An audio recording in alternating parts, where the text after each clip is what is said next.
Hi, I'm Christian Brindle, and welcome to the Everything Medicare Podcast.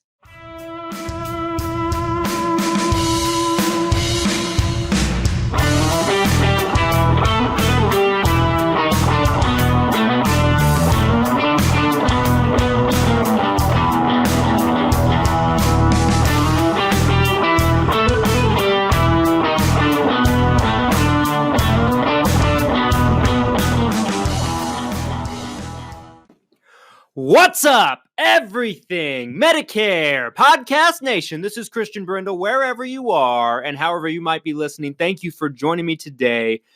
Every single week, I bring you 3 podcast episodes where we discuss your Medicare, your Medicaid, your Social Security, and everything that has to do with that golden age called retirement. If you're unfamiliar with who I am or this podcast, if this is your first time tuning in, thank you so much for taking the time. I'm a published author of multiple books about the Medicare and the insurance industry in the world, kind of about putting out information, if you will, that can kind of help making the whole process easier for you specifically. I, for the most part, have published books about Medicare, but my latest book that is set to come out any day now, The Insurance Funnel, is about just the buying an insurance policy altogether.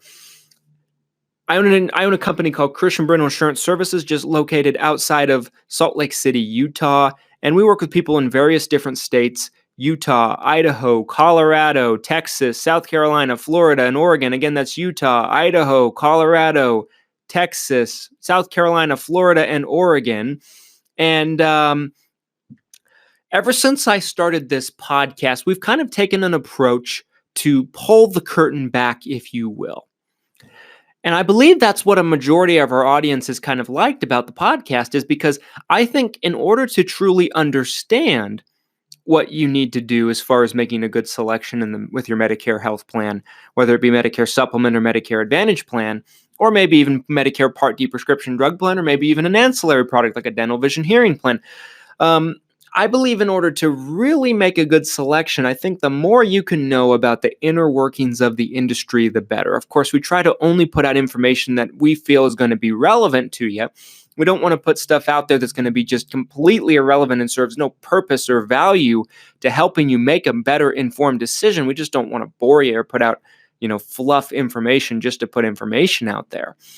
But this is a topic that I thought could really benefit you, the audience, especially, the majority of our audience that are not licensed insurance agents, as far as what a person has to go through in order to be, quote unquote, authorized to offer various different Medicare health plans and various different insurance companies that offer Medicare health plans. As many of you know, I'm sure, I believe that there are a lot of good people in the insurance industry that offer Medicare plans, and I believe there's a lot of people that maybe aren't so good available. And there's a multitude of different reasons, and I talk about that a lot in my new book, The Insurance Funnel, that's coming out. And I don't want to say too much other than that. And I've talked about this topic specifically on the podcast a lot, about why some are so good and why others aren't so good, and kind of what you need to look for. And we've had experts come on and talk about it. I don't want to beat a dead horse too much, but I think it can give you a new appreciation for insurance agents as a whole if you kind of know what kind of hoops they have to jump through in order to offer Medicare health plans. And Medicare health plans is not like every other type of insurance. Don't get me wrong. I mean, the insurance industry is highly regulated, highly put under a microscope, if you will, by the government, the insurance departments, depending on the type of insurance, the Securities and Exchange Commission, and et cetera. But Medicare is probably one of the most regulated, the most analyzed by the government industry there is. Now, it's probably not the most, although it's right up there with the most. I mean, that is definitely something that could be debated and could be argued. But Medicare is right up there with the most highly regulated, and the most rules are put into place. You maybe could say, the financial service industry would be pretty high up there as well. But I believe personally that Medicare is either more so regulated and kind of putting pressure on the insurance companies and the people in it to follow the rules, and there's 1,000,001 rules to follow, et cetera, et cetera. I'm not so much going to talk about rules so much, but more so is what a person has to go through as far as hoops to jump through to offer you a Medicare health plan. We all know that a person needs to have an insurance license in their particular home state or whatever state they're offering a policy in order to offer a product to somebody. That part, I think, I would hope anyway, that most of the audience would already be familiar with. And in order to obtain an insurance license, we kind of know a little bit about that. As far as the audience, I should say, know quite a bit about that, I'm sure. The state, whichever state it is, has the particular individual pass a licensing exam. And the licensing exams are different depending on the type of license they'd like to pick up. For myself, I carry an accident and health license and a life license in my home state of Utah. I don't carry a property and casualty license, which is needed to do car insurance or homeowners insurance. I don't have a securities license, which you need to do a lot of different financial services products. I am a specialist, if you will. And my specialty is Medicare health plans, which I need an accident and health license to do. Now, I have the life license because we do life insurance too. It's kind of like a side focus for us. I don't think it's as complicated as the Medicare plans are. But Medicare is our focus. We don't ever want to stretch ourselves too thin. I've made my feelings clear about why I think a specialist is always going to benefit you as far as working with an individual specifically on different types of insurances. And so a person needs to take that licensing exam. For my license specifically, we have to take every 2 years sit through a course called continuing education in order to renew and take a few tests also in order to renew our license and pay a fee, of course. So that's the maintenance as far as the license is concerned.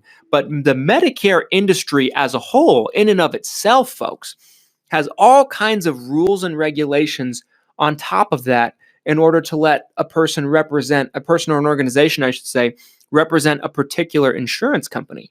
Now, of course, the licensing exam also has a person do fingerprints in most cases. They have a person do a background check, agree to a background check. They don't want people in the insurance industry that have a shady history or a checkered past. They want people that are going to be able to help people in a way that is going to be, respectable, with integrity. They don't want, people that just got out of jail, let's say, to jump into the insurance world because, let's face it. And if you're listening to this and you just got out of jail or you spent time in jail, I don't mean to cast aspersions on you specifically. I'm just giving an example. But I mean, fraud, waste, and abuse in the insurance world is a very real thing. And I don't want to bore you with that stuff, but that's kind of what they're looking for. They want people that they feel have integrity. I have to take a quick break, folks. In segment 2, I'll talk about everything that a Medicare agent has to go through as far as fees, test taking, certifications, hoops to jump through, the whole 9 yards. You might have a new respect for someone that might be in the insurance industry that does Medicare plans, or maybe for me. Maybe I'm doing this to get a little sympathy for me. Didn't see that one coming, did you? No, I'm just kidding. I just thought it might be interesting and might kind of give you some insight on how qualified an agent really is. Don't go anywhere. I'll be right back.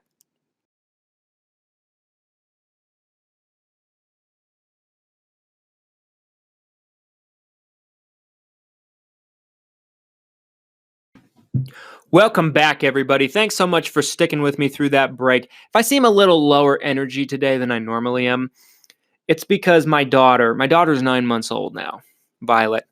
And Violet recently started going to daycare. And it's not because my wife wanted to go back to work. We don't need the money, but she wanted to go back to work. She was just, having a hard time with the whole being home all day with the baby kind of thing and watching the baby 24/7 kind of thing. And so she wanted to go back to work. So Violet started going to daycare. And so Violet got a cold her first week at daycare and gave it to me. So long story short, I'm a little under the weather. I appreciate your patience with me on this. I've always done this podcast under the weather, mad, upset. No matter how I'm feeling physically or emotionally, I'm here. I deliver. We bring these episodes on schedule, week after week, month after month, year after year. And I do it because we have such an unbelievably fantastic audience in you folks. So thank you for that. Now let's get back into this. So what does an agent need to go through? So we talked a little bit about, the nuts and bolts of how to pick up an insurance license. And then for someone to offer Medicare products, they need a health license. And it goes by different names depending on the state. In my home state in Utah, it's accident and health. But they also need to carry a license in every single state that they're going to work in other than their home state. They call that non-resident licenses. Now, if a person wants to offer Medicare supplement plans, typically all they have to do is contract with the particular Medicare supplement insurance company. So let's say, for example, XYZ insurance company has a Medicare supplement plan. They have a real competitive plan G, whatever the case might be. Most Medicare supplement companies don't make you do any certifications or tests for that. The agent can just sign up. And usually those companies will do some kind of background check as well. They do their own check and so on and so forth. But that's as much as there is to it typically. It's not too hard. So that's why you see a lot of agents that only elect to offer to their clients and customers Medicare supplement plans, and they don't really want to do anything else than that. They do it because it's easy. They don't have to take tests year after year. I did an episode on Monday about propaganda, and there's a good, reason why someone would want to push propaganda, anti-Medicare Advantage propaganda and pro-Medicare supplement propaganda.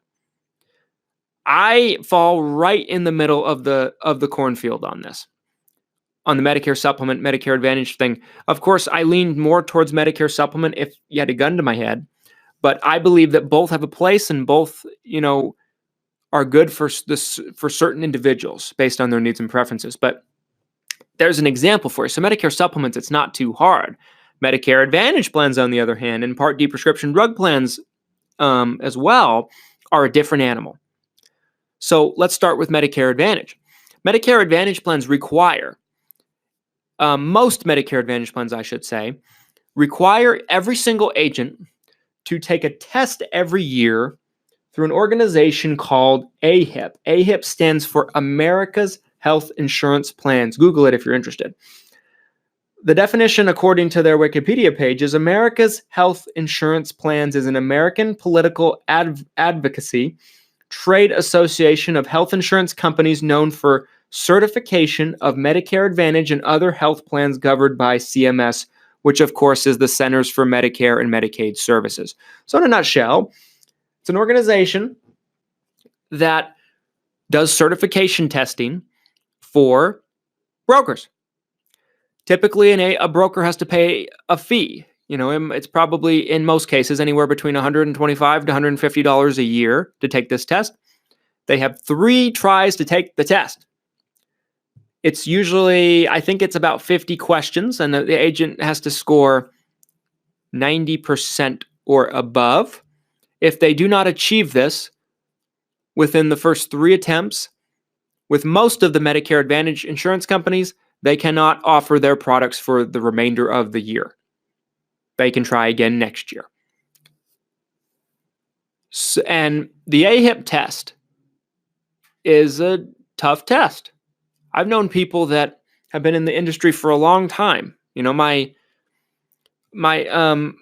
have relationships with people that have been in the industry for 30 years that struggle with AHIP year after year because it's the type of test where they try to trick you. Multiple choice, usually 2 or 3 answers could be right. And it's kind of an elimination thing. Some people just whiz through it. It just kind of depends on the person. But there's that.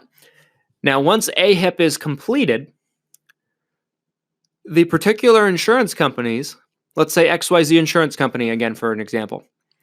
XYZ Insurance Company will then have their own certification test that needs to be passed by the broker or the agent. And it's a very similar format than AHIP. Some are harder than others and some are longer than others, but every single company has its own certification course and then test. And of course, you have a limited amount of tries to be able to pass it. Otherwise, and if you fail within the first whatever number, it could be 3 to 6, depending on the insurance company, that agent cannot offer that particular insurance company for the year if they do not pass in the certain amount of tries they give you. So there's really not a whole lot of room for error with these certification tests. And they're very time consuming. They take very long. It takes a lot of studying because things change year in and year out. It's kind of how agents keep up with the changes for the most part. But if you're offering, the more Medicare Advantage carriers insurance agent or company has in their portfolio, the more tests they have to take every year. And they also have to take certification tests for Medicare Part D prescription drug plans as well. So if you carry 10, if an agent carries 10 different Medicare Advantage companies in their personal portfolio, they have to take 10 certification tests every year. That's a huge amount of commitment. So this might shed some light and kind of pull the curtain back on why I always say you want to work with a specialist, because someone that's in this on a side gig, let's say they're a financial planner or they're a car insurance agent, a farmer's agent or something, and they do Medicare on the side, chances are they're not going to want to spend all that time and energy and effort certifying with all the companies available. There lies why they might only have a couple of the big name companies and not everybody available. They don't want to take all the tests. They don't want to put all the effort for something that's not their bread and butter. Would you?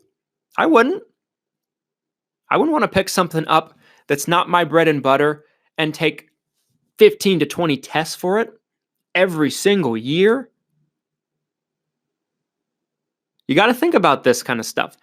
This kind of stuff impacts you because if they don't want to take all the tests, that means they limit themselves on kind of what they can offer you. They can only offer you 2 or 3 of the biggest name companies. But what if one of those couple of companies they carry isn't the best fit for you? They can't tell you about any other companies because they don't have them, which in turn means they don't know about them. And you could have got a better deal somewhere else, but you chose to just go with that guy because he's done your car insurance for 20 years and you're comfortable with him. Bad move. My personal opinion. You want to work with a specialist, someone that this is their bread and butter, because they're going to go through the effort of taking all the different tests possible. I do it every single year. Do I like it? No! But I do it. I've never backed down from taking a test. I've struggled with certain tests over the years. Most insurance agents, I believe, have, unless they're just like a brainiac. I don't think I'm necessarily a brainiac. I don't think I'm dumb, but I don't think I'm a brainiac either. I'm probably just a regular guy. I think most regular people, and I've met some really, really smart people that struggle with these tests too. They don't make them easy. You could know everything there is to know about Medicare and still struggle with these tests because they ask questions in a way that they're trying to trick you.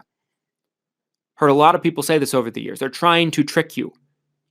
And in some cases, there's a couple different answers that could be right, that technically speaking are right, but you have to think like the test maker. What are they looking for? These are things that your agent and every agent that offers Medicare plans has to go through every single year. And it might better explain why some agents only want to carry a few companies. They're lazy. They don't want to. They want to go through the process of taking all the tests. Makes more sense now, doesn't it? It's not so simple. It's not as simple as offering another type of insurance product, and all they have to do is fill out a contract, pass a background check, and they're good. It's a grueling process that is a year-to-year commitment as far as test taking goes, fees, the whole 9 yards. Don't go anywhere, folks. I have some final thoughts. I have one more break to take. I'll be back in segment 3. Don't go anywhere.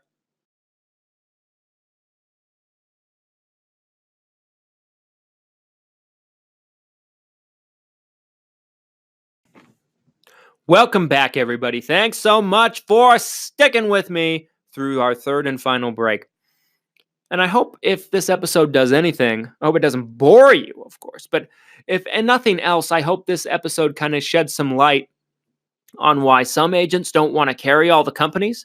That's a question we've gotten all the time. I've talked about this on episodes past, and they're like, well, why wouldn't an agent want to carry all the companies? That's stupid. And I agree. That's stupid if it was just as simple as filling out a contract.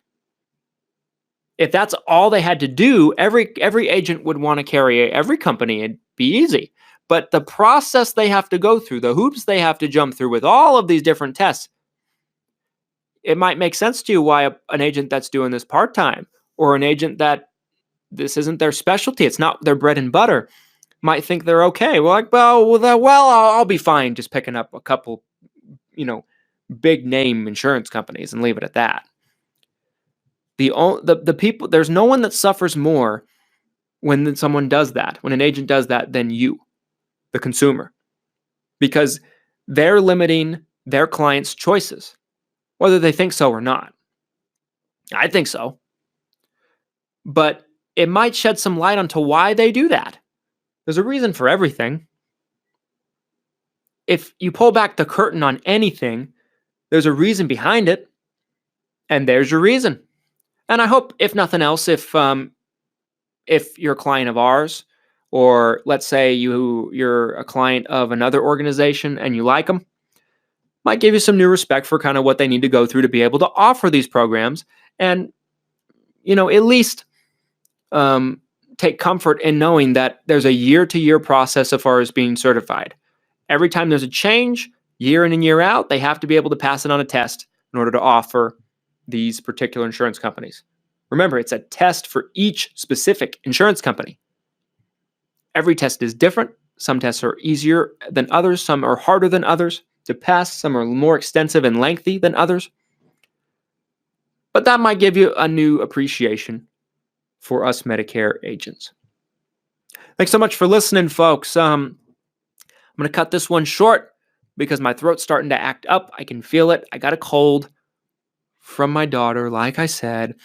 And if you're listening to us on a platform that allows you to do so, please do me a favor. Leave us a 5-star review. It helps us reach more people just like you. And also, if you wouldn't mind, type a comment in on what you've enjoyed about the podcast. I always love reading them. I love seeing what people have to say. And until next time, thank you so much for your time. And we'll be back with another episode on Saturday. Hopefully, I feel 100% better by then. Take care.